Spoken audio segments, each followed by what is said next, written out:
नमस्कार दोस्तों, मैं हूं शिवम पांडे और आप सभी का स्वागत है आपके अपने चैनल ट्रिक पॉइंट में। दोस्तों, हम लोग इस वीडियो में महत्वपूर्ण खेल व संबंधित खिलाड़ी को ट्रिक के माध्यम से याद करने वाले हैं। इससे पहले मैंने इसका पार्ट 1 अपलोड कर दिया है, तो अगर आपने अभी तक उस वीडियो को नहीं देखा है तो उसकी लिंक आपको कमेंट बॉक्स में पिन की हुई मिल जाएगी। आप वहां से उस वीडियो को देख सकते हैं। साथ ही मैं आपको बता दूं कि यह गेम्स एंड स्पोर्ट्स सीरीज का 6वां वीडियो है, तो अगर आपने अभी तक पिछले 5 वीडियो नहीं देखे हैं तो उनकी भी लिंक आपको कमेंट बॉक्स में मिल जाएगी। आप वहां से उन सभी वीडियो को देख सकते हैं। तो देरी ना करते हुए चले इस वीडियो को शुरू करते हैं। सबसे पहले बात कर लेते हैं बजरंग पूनिया की, जो कि संबंधित हैं पहलवानी से, यानी पहलवान हैं।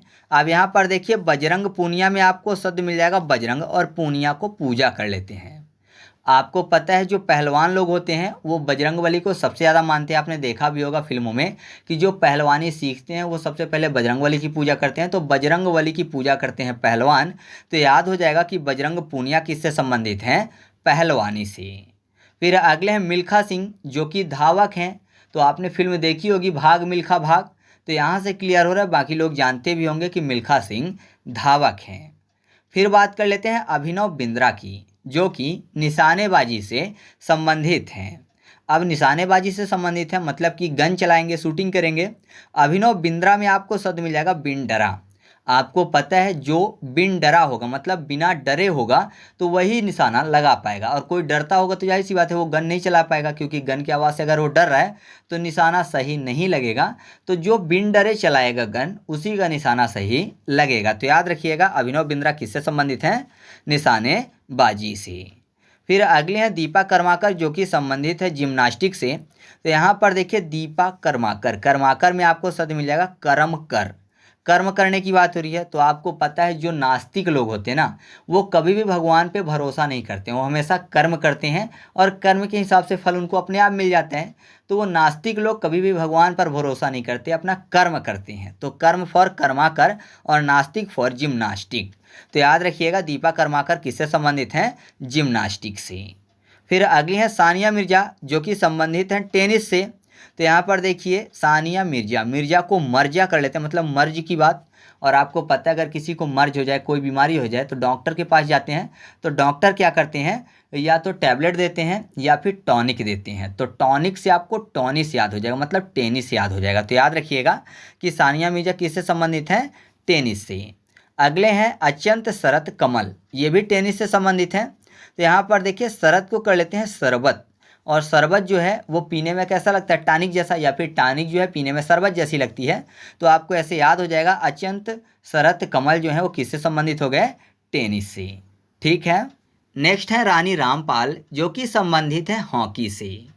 हॉकी को याद करने के लिए हाथी कर लेते हैं, और रानी रामपाल में आपको शब्द मिल जाएगा रानी पाल।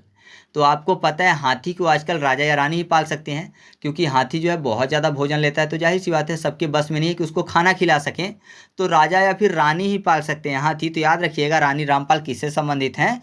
हॉकी से। नेक्स्ट है मनप्रीत सिंह, ये भी संबंधित है हॉकी से। तो मनप्रीत में आपको शब्द मिल जाएगा मन और प्रीत, यानी किसी के मन में किसी के लिए प्रीत है, प्रेम है, तो जाहिर सी बात है कि जब वो पूछेगा तो हाँ कर देगी, हाँ की।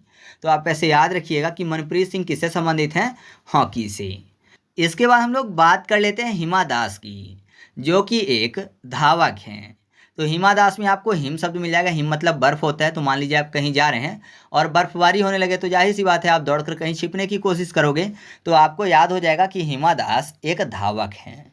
फिर बात करते हैं पीटी उषा की, और ये भी एक धावक हैं। तो ये तो आपको याद होगा, नहीं याद है तो ऐसे याद रखिए। पीटी उषा में आपको शब्द मिल जाएगा पीटी, यानी पीटने की बात हो रही है, कोई किसी को पीट रहा है और पीटेगा तो घाव हो जाएगा। तो धावक में धा को घा करते हैं और वाह, दोनों दिखते हैं एक जैसे, घा और वाह, तो घाव हो जाएगा। तो पीटेगा कोई तो घाव हो जाएगा। तो याद रखिएगा पीटी उषा किससे संबंधित हैं? दौड़ से, यानी यह एक धावक हैं। नेक्स्ट है दुती चंद, और यह भी एक धावक हैं। तो दुती और दौड़ती दोनों मैच करते हैं, दुती दौड़ती दोनों मैच कर रहा है। तो आप ऐसे याद रखिएगा कि दुती चंद क्या है? एक धावक हैं।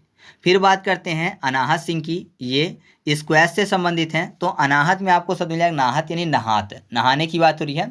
और वैस में आपको शब्द मिल जाएगा वास, वास मतलब धोना होता है, नहाना धोना बोलते हैं ना। तो आप ऐसे याद रखिएगा अनाहत सिंह किससे संबंधित हैं? स्क्वैश से। फिर हम लोग बात कर लेते हैं सुशील कुमार की, जो कि पहलवानी से संबंधित हैं। तो नॉर्मली सबको पता है और नहीं याद है तो ऐसे याद रखिए, सुशील में आपको शब्द मिल जाएगा 100 साल, सुशील 100 साल। तो 100 साल कौन जी सकते हैं? पहलवान लोग, क्योंकि पहलवान लोग जो हैं काफ़ी ज़्यादा ताकतवर होते हैं और काफ़ी अच्छा भोजन करते हैं, उनका शरीर मजबूत होता है, तो वो 100 साल भी जी सकते हैं। तो याद रखिएगा कि सुशील कुमार किससे संबंधित हैं? पहलवानी से। फिर बात कर लेते हैं हम लोग रवि कुमार दहिया की, और ये संबंधित हैं कुश्ती से, यानी पहलवानी से ही संबंधित हैं। तो यहाँ पर देखिए दहिया को दही कर लेते हैं। तो दूध दही खाते हैं कौन? पहलवान लोग। आपने देखा होगा मटके में एकदम दही पूरा गटक जाते हैं, दूध गटक जाते हैं बहुत ज़्यादा। तो पहलवान लोग दूध दही बहुत खाते हैं। तो याद रखिएगा रवि कुमार किससे संबंधित हैं? कुश्ती यानी पहलवानी से। ठीक है, रवि कुमार दहिया पूरा नाम है। इसके बाद हम लोग बात कर लेते हैं विनेश फोगाट की, साथ ही साथ गीता फोगाट की। दोनों के दोनों पहलवानी यानी कुश्ती से संबंधित हैं। कैसे याद रखेंगे? इस बार कुश्ती को याद करने के लिए करते हैं कश्ती। कश्ती मतलब होता है नाव। और यहाँ पर देखिए फोगाट को याद करने के लिए केवट करते हैं। आपको पता है नाव चलाने वाले को क्या बोलते हैं? केवट बोलते हैं। तो फोगाट को केवट करते हैं याद करने के लिए, और कुश्ती को कश्ती। तो कश्ती केवट चलाता है। तो आपको याद हो जाएगा कि विनेश फोगाट और गीता फोगाट किससे संबंधित हैं? कुश्ती यानी पहलवानी से। नेक्स्ट है मैरी कॉम, और मैरी कॉम सबको पता है कि मुक्केबाजी से संबंधित हैं, तो ट्रिक बताने की ज़रूरत नहीं है। फिर बात करते हैं लवलीना बोरगोहेन की, ये भी मुक्केबाजी से संबंधित हैं। और निकहत जरीन जो हैं ये भी मुक्केबाजी से संबंधित हैं। तो कैसे याद रखेंगे? मुक्केबाजी में आपको शब्द मिल जाएगा मुँह के, मुँह के, मुंह की बात हो रही है। और यहाँ पर देखिए क्या लिखा हुआ है? लवलीना। याद करने के लिए लवली को कर लेते हैं फेयर एंड लवली। एक क्रीम आती है, बोलती है गोरा कर देंगे, तो मुंह के काम आती है ना, मुंह में लगाते हैं ना, तो मुंह के काम आती है फेयर एंड लवली। तो आपको याद हो जाएगा मुंह के फॉर मुक्केबाजी। और निकाहत जरीन को याद करने के लिए कर लेते हैं निकाहत को निखरत, यानी निखरने की बात हो रही है। तो इंसान का चेहरा निखरता है, तो आपको ऐसे याद हो जाएगा, चेहरा मतलब मुंह की बात हो रही है, तो याद हो जाएगा आपको ऐसे कि लवलीना बोरगोहेन और निकाहत जरीन जो हैं दोनों के दोनों किससे संबंधित हैं? मुक्केबाजी से। नेक्स्ट है साइना नेहवाल, जो कि बैडमिंटन से संबंधित हैं। साथ ही साथ पीवी सिंधु और किदाम्बी श्रीकांत जो हैं ये भी बैडमिंटन से संबंधित हैं। तो बैडमिंटन को याद करने के लिए कर लेते हैं बैडमिंटन, यानी बैड को, बुरे को मिटाने की बात हो रही है। साइना नेहवाल में साईं की बात हो जाएगी, साईं बाबा की। तो अगर कोई साईं बाबा के पास जाता है तो जाहिर सी बात है आशीर्वाद मांगता है कि मेरे अंदर की जो बुराइयां हैं वो नष्ट हो जाएं और मैं अच्छा बन जाऊं, तो बैड चीज़ें मिट जाएं। साईं से ऐसा प्रार्थना करते हैं। तो आपको याद हो जाएगा कि साइना नेहवाल जो है बैडमिंटन से संबंधित हैं। पीवी सिंधु में सिंधु को कर लेते हैं साधु। तो साधुओं के पास भी लोग ऐसे ही जाते हैं अच्छी शिक्षा के लिए, जिससे कि अंदर का अंधकार जो है, अंदर की जो बुराइयां हैं वो मिट जाएं। तो ये भी आपको याद हो गया कि पीवी सिंधु जो है ये भी बैडमिंटन से संबंधित हैं। फिर अगले हैं किदाम्बी श्रीकांत। तो कैसे याद रखेंगे? किदाम्बी में आपको शब्द मिल जाएगा कदम, और श्रीकांत में सीका। तो आपको पता है जब तक छोटे बच्चे कदम बढ़ाना नहीं सीखते हैं तब तक बेड में पड़े होते हैं, बेड फॉर बैडमिंटन। तो याद रखिएगा कि किदाम्बी श्रीकांत जो हैं ये भी बैडमिंटन से संबंधित हैं। फिर बात करते हैं मनीष नरवाल की, जो कि शूटिंग से संबंधित हैं। तो कैसे याद रखेंगे? नरवाल को याद करने के लिए नारियल कर लेते हैं। आपको पता है नारियल का एक ऑयल आता है जो कि पैराशूट के नाम से आता है, तो पैराशूट ऑयल आता है, सूट फॉर शूटिंग हो जाएगा। तो याद रखिएगा मनीष नरवाल किससे संबंधित हैं? शूटिंग से। फिर है प्रमोद भगत। तो इसको याद करने के लिए कर लेते हैं भगत को भागवत, और ये बैडमिंटन से संबंधित है।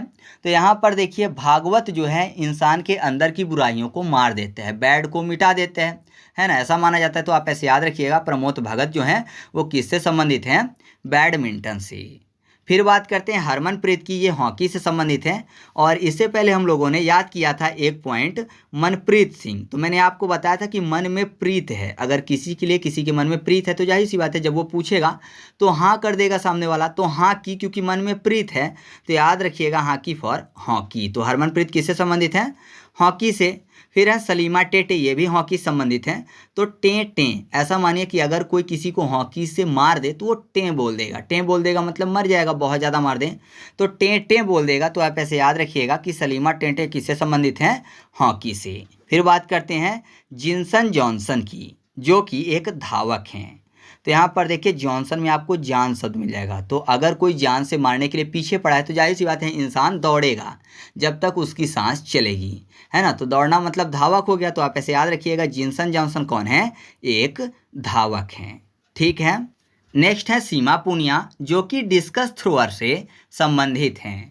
कैसे याद रखेंगे? सीमा पूनिया यानी ऐसा मानिए कि सीमा में पुनः, आपको पता है सीमा में घुसपैठ करते हैं आतंकवादी, तो ऐसा मानिए कि एक बार भाग गए थे, अब पुनः आए हैं, मतलब फिर से आए हैं। तो फिर से आए हैं तो जाहिर सी बात है हमारे जो फौजी भाई हैं उसको थ्रो कर देंगे, सीमा के उस पार फेंक देंगे। तो आप ऐसे याद रखिएगा, थ्रो फॉर थ्रोअर। तो सीमा पूनिया किससे संबंधित हैं? डिस्कस थ्रोअर से। तो इस तरीके से अपनी ये वीडियो कंप्लीट हुई। मैंने इस वीडियो में 2 नाम शामिल नहीं किए हैं जो कि महत्वपूर्ण है, और मुझे पूरा पता है कि आपको दोनों लोगों के बारे में पता होगा। तो एक हैं साक्षी मलिक और दूसरी हैं दीपा मलिक। तो दोनों नाम मैंने शामिल नहीं किया, तो आप कमेंट करके बताइएगा कि दीपा मलिक किससे संबंधित हैं और साक्षी मलिक किससे संबंधित हैं। ठीक है, तो आप कमेंट करके ज़रूर बताइएगा। वीडियो अच्छी लगी तो वीडियो को लाइक कर दीजिएगा और दोस्तों के साथ भी शेयर कर दीजिएगा। तो चलिए मिलते हैं अगले वीडियो में, तब तक के लिए जय हिंद।